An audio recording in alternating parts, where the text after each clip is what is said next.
Bismillahirrahmanirrahim. This is our final project, Data Communication Network in BITS1313. Special thanks to Dr. Ari for assigning us this project. In this project, we will be talking about how a data flows from UTEM's lecturer PC to ULearn server using 7 layers of OSI models and how data travels across each of these layers. We will talk about that. OSI stands for Open System Interconnection. So we have OSI model framework. The topmost layer is the application layer.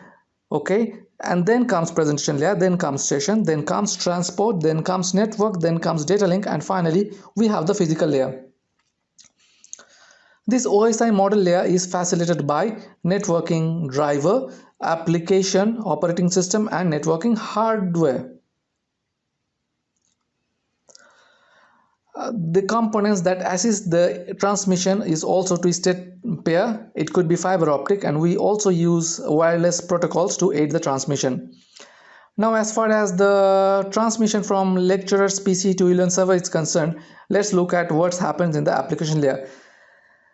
In the application layer, let's assume that the lecturer is trying to access the website ulearn.utem.edu.my. He will definitely be using some browser, and this browser will send requests to the server using HTTP protocol. HTTP is just one of other protocols in the application layer, and there are other protocols as well. Now, the browsers, be it Chrome, Firefox, or Edge, all of them use HTTP protocol. Interactive applications such as Skype, Office, Outlook, they use this application layer too because they provide interface to the end user. After the data has been processed, it will be passed on to the presentation layer, or it will be moved back to the application layer depending on whether the data was sent or received. Let's see what happens in the presentation layer. In the presentation layer, data is being converted or translated into binary formats or machine language, and this binary formats is then encrypted in the end user end. Okay, suppose the lecturer wants to send an email to ULearn's PC using ULearn server. This message will have to be encrypted in the lecturer's end, and it will then be decrypted in the remote computer's end. So this whole process of encryption and decryption is happening in the presentation layer. Once the presentation layer has done its jobs, the data will pass on to the session layer or move back to the application layer depending on whether the data has been received or sent.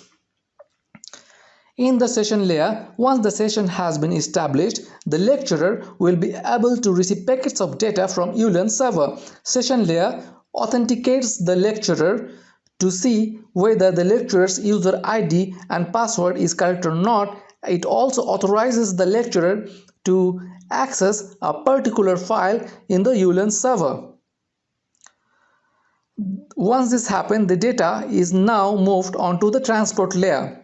In the transport layer, the data travels across each layer in the form of data bits.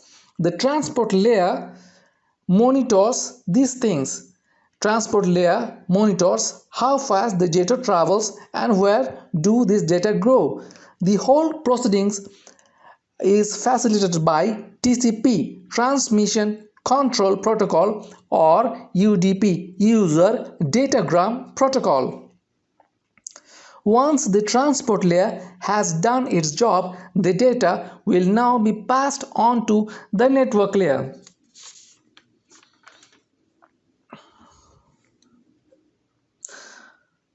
Now we will see what happens in the network layer.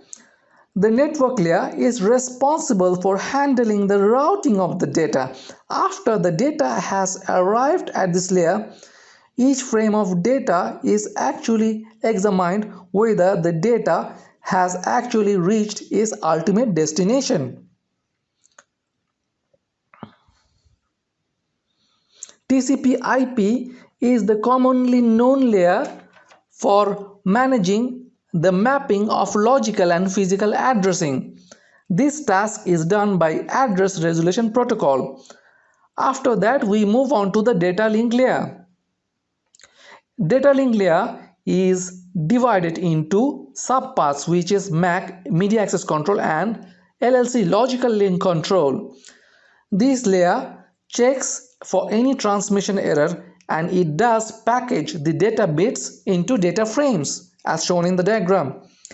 This layer is also responsible for managing the physical addressing methods.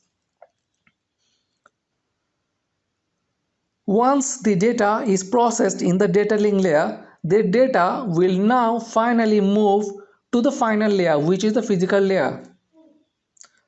Before we know how the data travels from lecturer's PC to ULAN server in the physical layer, let us first analyze what physical layer is. This is basically electrical or mechanical layer of the whole OSI model. Suppose the lecturer wants to troubleshoot a particular problem. He wants to check whether his cable is properly plugged in or not. He wants to check whether his networking card is properly installed or not. All of these concepts, all of this scenario comes under physical layer. In the physical layer, how data travels from lecturer's PC to ULAN server? Actually, the data travels in the form of bits. And this data travels over a special communication medium. This communication medium could be electrical, mechanical, or radio. And that is the whole story of how data travels from lecturer's PC to UTEM IT Center across each of these 7 layers in the OSI model. Thank you.